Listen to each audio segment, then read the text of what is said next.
There is a lot of chocolate cake recipes, but one of them has to be the best, and this one is called Gateau Marcel, and it's absolutely my favorite recipe. It's basically a baked chocolate mousse. Try it out.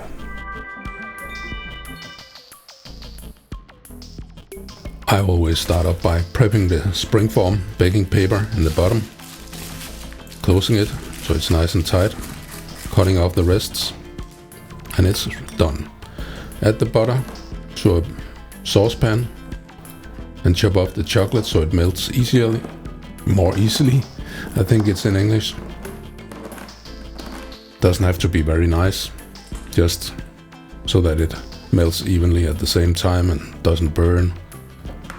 Separate the egg whites from the yolks. I got this nice tool, but otherwise just cracking the egg. Yeah, you know how it's done normally, right?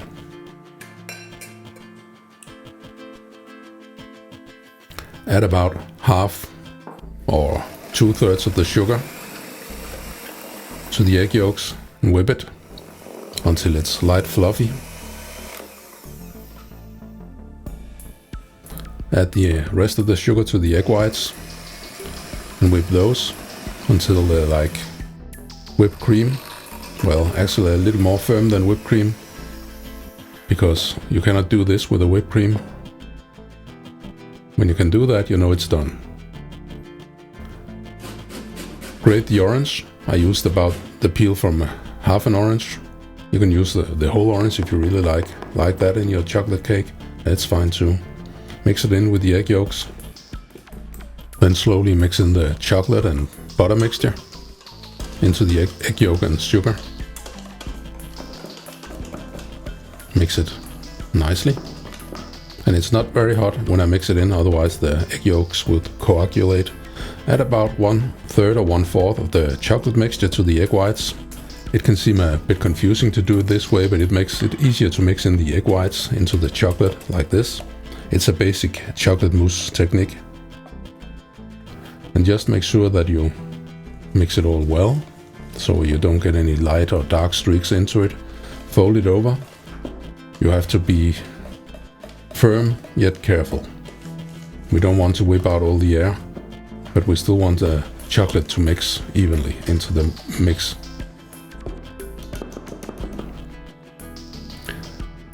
Add about half or 2/3 to the baking pan. Make sure it's distributed evenly. Then put it into the oven. And the rest of the chocolate mousse we gotta keep until the cake has cooled down after baking. So put that in a cool place, like the refrigerator. And now the cake is baked. We gotta free it from the pan. Now we do a little complicated maneuver here. Add it with the baking paper to the serving tray. Turn it over onto the springform bottom. Serving tray and back. So that's the way to remove the paper without destroying the cake. Now to add the uncooked mousse to the top of the cake. And that's what makes this such a beautiful cake, and such a wonderful cake, that you get two results from the same batter. Because there's no flour in it, you can do this. And it's absolutely my favorite chocolate cake. Well, if you use a good chocolate, that is naturally. That's it. That's only the good part left. So enjoy and try it out. It's fantastic. And you can find the list of ingredients and the recipe on kvalifood.